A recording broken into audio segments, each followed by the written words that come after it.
try and get your 3 in a row. Either way, Jack doesn't want to get too distracted by that, because the key thing here is to win this match. He's the only player remaining in the field to have lost a match. He's the beneficiary of the extra life yesterday. Yeah, and what we have to remember, and he was talking in disgusted terms about the level he played in the match he lost to Carl Sutton. He made 2 bad shots. Let's not get too down on it. He can say it was a poor performance. He made 2 bad shots in a race to 4, and that's normally enough to lose, and he lost. He still played brilliantly in the other 3 matches that he's played. He's certainly in great form right now. He's won fairly recently at the Pro Series. He's in really good form, and he's certainly a real danger for winning this title. Yeah, he definitely is. Up until that point when he lost that 3rd match, we were talking about him potentially being one of the favourites. I mean, he obviously was quite high up the list because he was one of the hitmen to start with. He seemed to start off well. Yeah, I suppose there's a couple of things, technical issues out there. It seems to be always this time that's something or other, but working through tonight, we've got 8 matches. We know that for certain. There's no extra lives. There's 9 players left in the tournament. So a loser of this match will finish in 9th place, which is in the money, which is nice. But the money really starts to ramp up here. And, of course, they all want to win the silverware as well.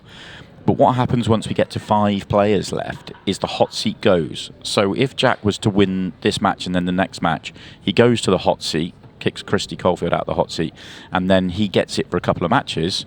But after that, all bets are off and everybody can be picked, so it completely changes things. But he's been thinking that far ahead. He is thinking about, right, what do I need to do? Where does this get me? Will it get me, if I win these 2 matches, it gets me to 5th, potentially 4th, depending on how.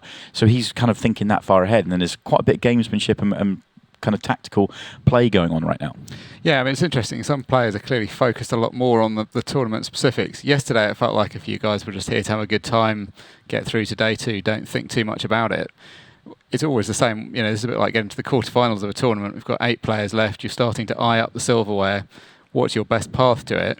There's going to be some tactics to start with. Then, to be honest, there's going to be some luck, because it's going to depend on the order they come out. You don't really want to be out first right now. There has been a time when getting called out early, winning 3 and getting back was useful, but this is the last moment that matters, because the hot seat's going to disappear after the current incumbent. Yeah, that's very true. Also, I suppose that it comes down to how many people are going to have the random draw. Of course, if any player wins 3, we're still going to have the random draw for 2 players, and I guess that's another advantage for Jack in terms of him trying to do it, or even Aaron if he was to go and win 3. You want random draw, maybe two of the bigger name players maybe come out, and maybe less Tom Cousins maybe comes out at that point. But it's all fascinatingly set up, and we don't really know what's going to happen. It does feel strange to be this deep in the tournament. We've not seen the number 1 player yet. Yeah, but it really does, because you obviously just focus on what's on the table in front of you. So if you're watching this, you're going to think, is Tom Cousins any part of this? We've seen him in the back of some crowd shots occasionally. Yeah, he said just cheerleading this weekend. Yeah, I mean, he's been here all weekend. He's been here with his cue. He's been waiting to play. Yeah. It's a very strange tournament. I mean, we're going to be late onto Sunday night. Some of these guys will have arrived at the venue on Friday night. They'll have watched all of yesterday. They'll have watched all of this morning and this afternoon. They won't get their cues out. But they'll be happy for it, because they've got deep into the tournament. Do you think there's a chance that we get a player into the final without playing? I think it's possible. The way this has played out, I mean, it's definitely possible. People aren't going to call people like Tom Cousins out unless they have to. It may be that the random draw doesn't call them out. So I suppose if that was the case, then Tom would probably be the most likely to not play till the final, because, as you say, he's the least likely to be called out. And if it wasn't for the random draw, you'd be very surprised to see him out there, I guess. A lot can happen. Last year, Tom Cousins won this tournament by winning the most number of matches. He had to win 8 matches to win the tournament. This year, who knows? Maybe he could win it with winning 1. It'll be interesting to find out. Yeah, I mean, it'll feel unfair if that's the case, and there'll obviously be speculation on that. This, as we've talked several times about, this is as much about entertainment as fairness. We've got lots of other tournaments to give people a very fair chance.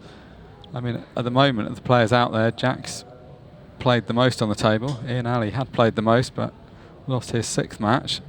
Jack's going to take over that mantle. The only other players to have been out on the table are Carl Sutton and Christy Caulfield. Everyone else has been a spectator so far. Is he on this? I don't think he's on it. Careless if he's not. Yeah, just needed a turn or 2 away from that side cushion. Looks like he finished up in pretty much the only spot where it doesn't pop from. He did want angle on it, I think. He wanted to make sure. I mean, straight would have been perfect, but It's very difficult to play for straight, because if you don't get it, then could become a real problem.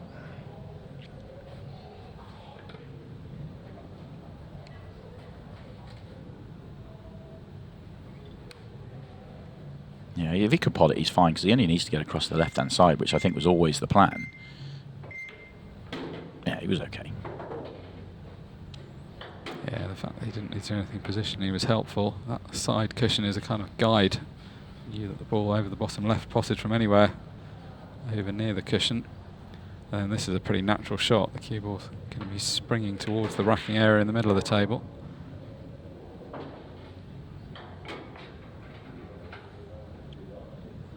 So that slight break in play didn't distract Jack's concentration, as you wouldn't have expected it to. Jack was the only player during the break that knew he'd be back on straight afterwards, but I suspect that Aaron had a pretty shrewd idea that he'd be on pretty soon, so I imagine he went away for the lunch break thinking he was going to come back and be in action. Well, Jack's done what we expect from Jack Whelan. Aaron now needs to turn up. And he starts with an excellent break. A really excellent break and a really good chance. I think he'll be quite motivated. I wouldn't say it's personal in the sense of that there would be no animosity towards Jack or any of that kind of thing, but it sort of was personal, and it's clear that Jack had analysed the draw and was trying to set up what he believed to be the easiest draw. Aaron will want to prove him wrong and show that this wasn't a good choice to make. Well, we sort of talked about that a little bit earlier on, that there is a pressure to picking somebody, because what you're saying is, I believe out of everyone left, you're the best chance I have of winning, and that puts you under more pressure. Yeah, and I mean, Aaron's a good player. It's not like this is not an easy draw by any means. Maybe we're saying he's been in slightly less good form than he himself has been in lately, but I mean, we're putting the bar pretty high there. World Championship titles to his name. It's not exactly an easy draw for anyone.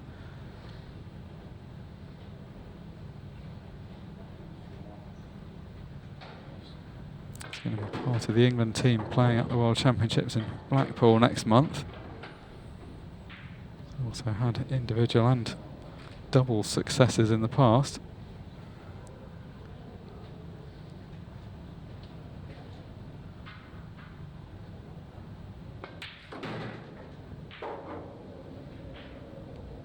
Touch short of perfect, but not bad at all. This is exactly how he wants to start the match. Real statement of intent if he can clear off this first break. Don't think he needs to do too much with this. If just drop the ball in anywhere towards the top half of the table will afford decent position.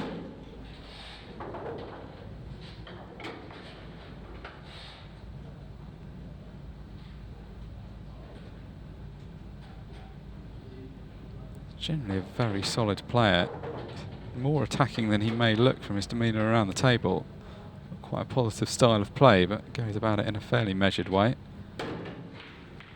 And that's been a standard. 2 breaks, 2 clearances. And really that's the only thing that's missing, that very last bit of literally lifting the trophy. Everything other than that he's already done. It's not easy when Tom Cousins wins half of them, though. That's certainly how it's felt over the last 18 months. Yeah, there's been more and more events, and Tom's won more and more of them, so left even less to go around. Yeah, I think Tom's up to 9 titles in the last 18 months. Quite a ridiculous number. That helps the bank balance as well. Well, it helps a lot of things, because it helps to motivate you to make this a full-time pursuit and to spend more time practicing, because you're seeing such tangible results. Whereas conversely, a lot of the other guys who are maybe struggling to make a full-time career out of this, you're sort of asking yourself, is that the right decision when you're not winning so much? And then you focus less on it and you win less, and it sort of turns into a bit of a vicious circle. Jack, one of the full-time professionals, about a year or so now. Oh, he thought he'd missed it. Can't believe that's fallen.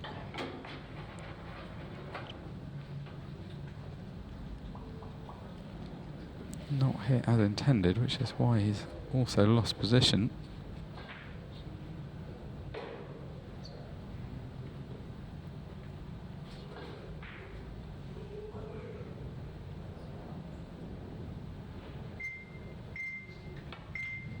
to get through to the potting angle. So it's just a case of controlling the cue ball, which he's done pretty well. In fact, he's going to be very happy with the cannon he's found there. Don't think he'd pick it up with his hand and put it anywhere else but where it's landed.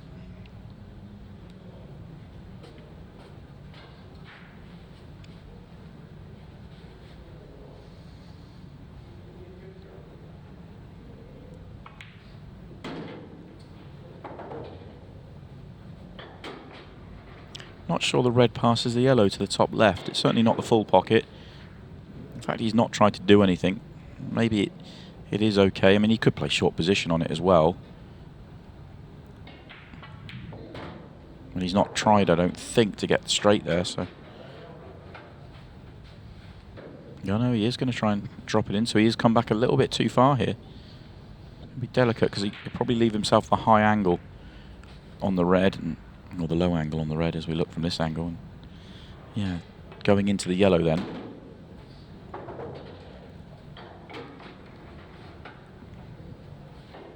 Good news is he doesn't, I mean, if he put the cue ball where the yellow is, he's actually okay. He doesn't want to be hampered, and that's all he probably needs to avoid.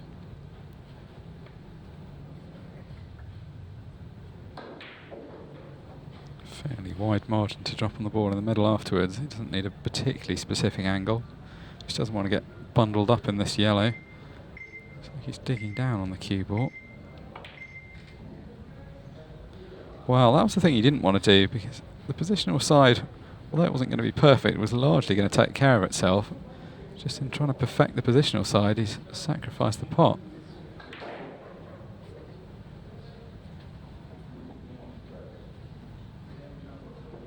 And that's not something we've seen much of from Jack, unforced errors. It's definitely not something he wants creeping into the game.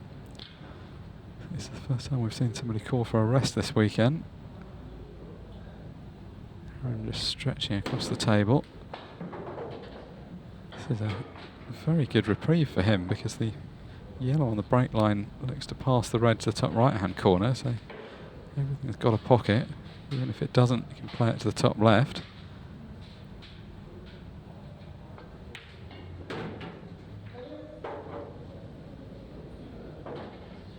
That's okay. He's trying to come low on this ball. He's come a little bit straight, but should still be able to force an angle up the table.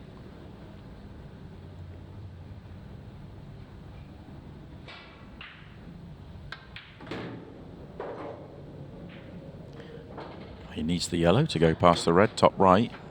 Otherwise, straight would have been what he was looking for. He didn't try and get too far up, so I'm assuming the yellow does go. Could play yellow off red if it doesn't, but ideally doesn't want to have to get involved in that if he doesn't need to. Just about tell from that angle that it's okay. It's not, he doesn't have the left edge as he looks at it, but he has enough. Well, this is very much going to be a bonus frame, because it's a frame that Jack should have won. It was a frame off Jack's break. See there, look down his cue action. Always cues way off to the side of his chin. Doesn't look very natural, but works incredibly well. So 2-1 now, and it's Aaron's break to come next. Aaron wasn't able to beat it.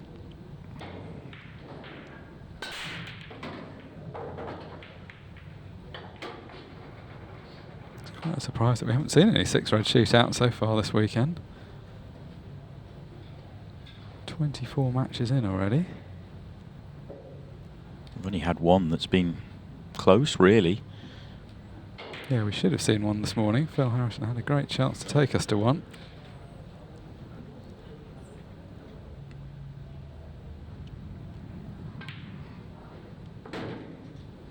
So he's going to need to play the yellow off the yellow here, just to open up that yellow and the 8-ball. Fairly comfortable shot. Won't want to overhit it. He wants the yellow to pop into play, but not go too far.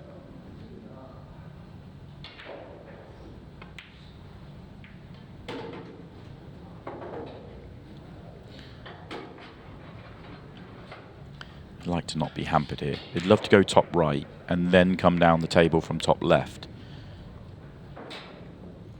He will want to get rid of the 2 at the top of the table, you feel. He certainly doesn't want to leave the one near the 8-ball as his last ball, so yeah, he's just trying to come back to leave the angle that allows him to come down off it, and he has.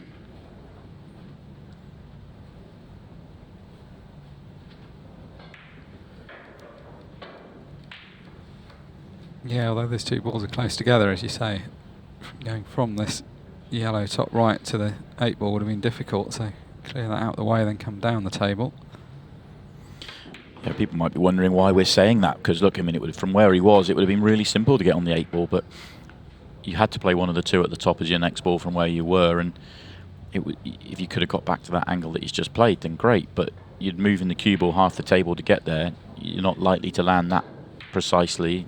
No margin of error. Becomes not a good last ball from the way these are laid out. Would ideally like to be in a position where he could play the ball along the bottom rail, not as the last ball. May still be able to do that. It was just a roll or two off the perfect angle.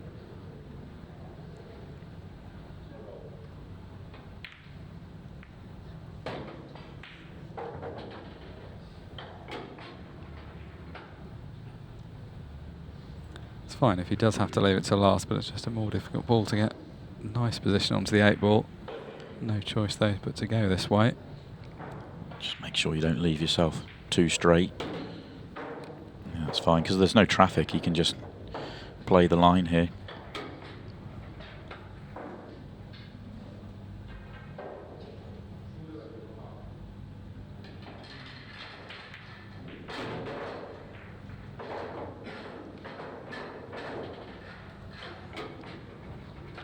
And he's got almost close enough to this that it's unmissable. If he had to play it from the length of the table, there would be some difficulty to the shot. From there was no way he could miss it.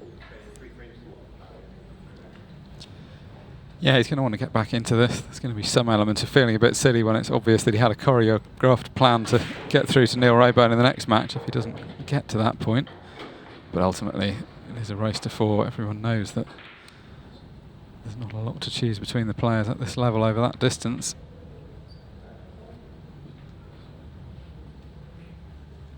Good break. A little bit of work here, though. Will want to be yellows. Doesn't have a good yellow. Obviously, he's got yellow at the top of the table. That's a problem as well. He he will feel forced into reds here, which means he's got to deal with the red nearest the cue ball and the yellow over the bottom left. It really isn't nice.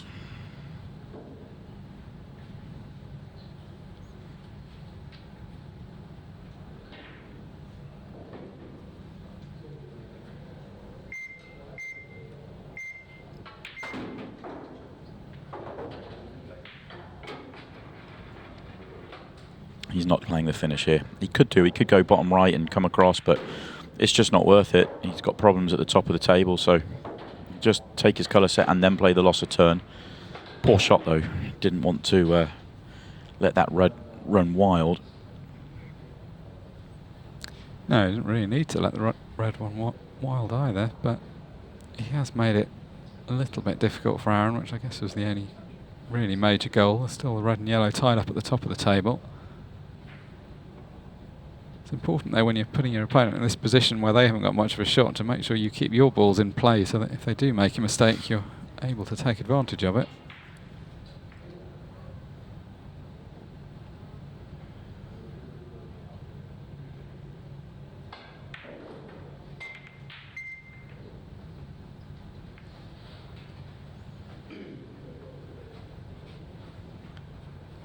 I feel like Aaron just needs some sensible ball.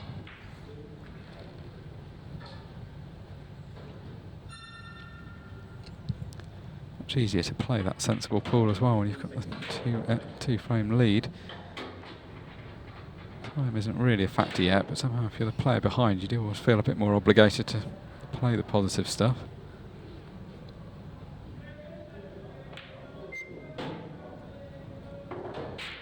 So he's going to have to come with a shot here because he's still got the red and yellow tied up. Saw him just come round to have a look. He's not thinking cannon. If this red goes, he's thinking short position.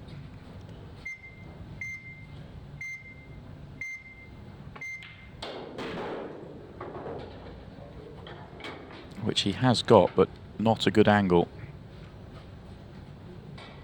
Ideally wanted the cue ball a couple of rolls higher up the table so that the cue ball was coming away from that area. Now he's inevitably running into the yellow.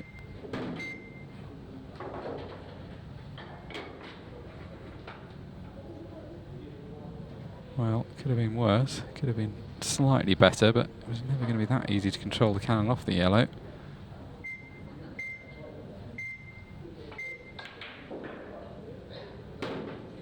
Oh, that's an excellent shot. That really is. This is going to be a brilliant out from Jack Whelan, under huge pressure as well.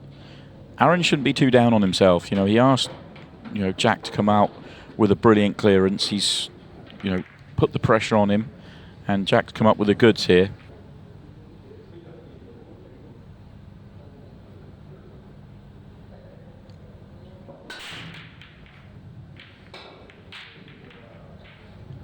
Praying for a dry break, gets a dry break, and it's an unbelievably good layout. No clusters, no problems, no mess. Just a mop-up job here for Jack Whelan. Exactly, you couldn't have hoped for better than this. If the ball goes in, that would be the chance Aaron would have wanted to win the match, but he's broken well and come up dry, which is the worst possible combination. That's not a particularly good shot from Jack, but he's okay. As long as he can get to the centre of the white, just drop this one in, one at the top, then come on down. Keep an eye on the match clock. He isn't thinking 6 red, he's thinking about winning this match 4-3 rather. So 2:45 left now, he wants to leave a minute and a half.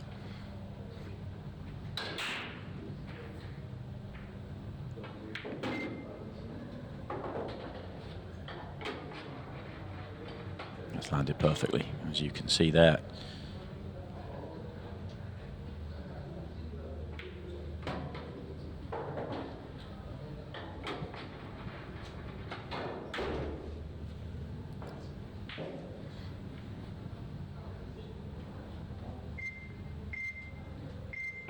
Every chance now that the scores will be levelled at 3-all. The question is going to be how the next frame plays out, whether there is time for either player to make a clearance. Well, it's definitely going to be time for a clearance from the break. Jack is going to leave 145, maybe 140. Well, maybe not leave anything. That was a poor couple of 3 shots really to end up here. Just off on the first one, just off on the next one, and ended up short on that one. Big 8 ball coming up now.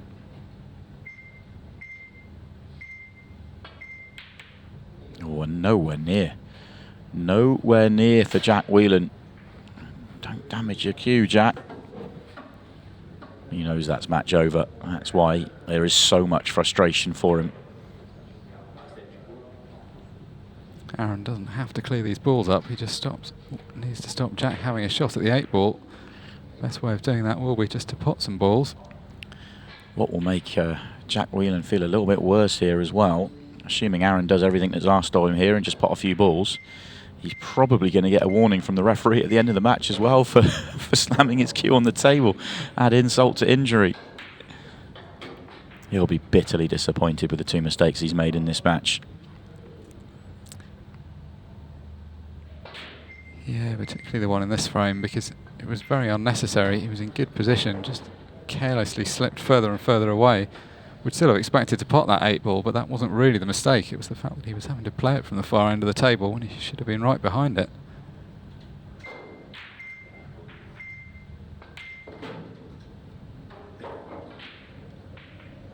Now Aaron's at the stage when he really doesn't need to finish the balls. He only needs to play one more shot to guarantee this victory.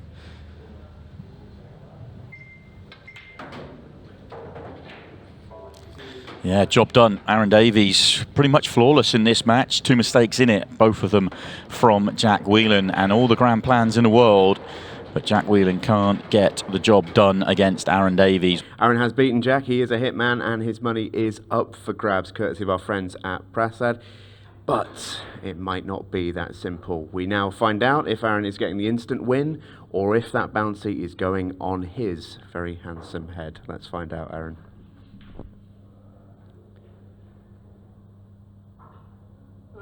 Oh, hey, there we go. That's a bit of run you've been looking for. There we go. 500 quid, mate. I weren't expecting that, to be honest. Well, congratulations. That makes it an even sweeter victory for you. But of course, this is not the end of the road. There's still plenty to happen. And it starts with your next decision. You have won a match. You now get the choice. You can either go to the random draw or you can select any of these fine gentlemen in front of you. What do you fancy doing? Picking. You're going to call out. Okay, mate. Who do you fancy? I think everyone knows who I'm going to pick, so Neil Rayburn. Razor, in you come. What's the thinking, Aaron? Well, he's got a bounty, hasn't he? Fair enough. That seems pretty straightforward. Fancying another instant win. Getting greedy already, I see. Okay.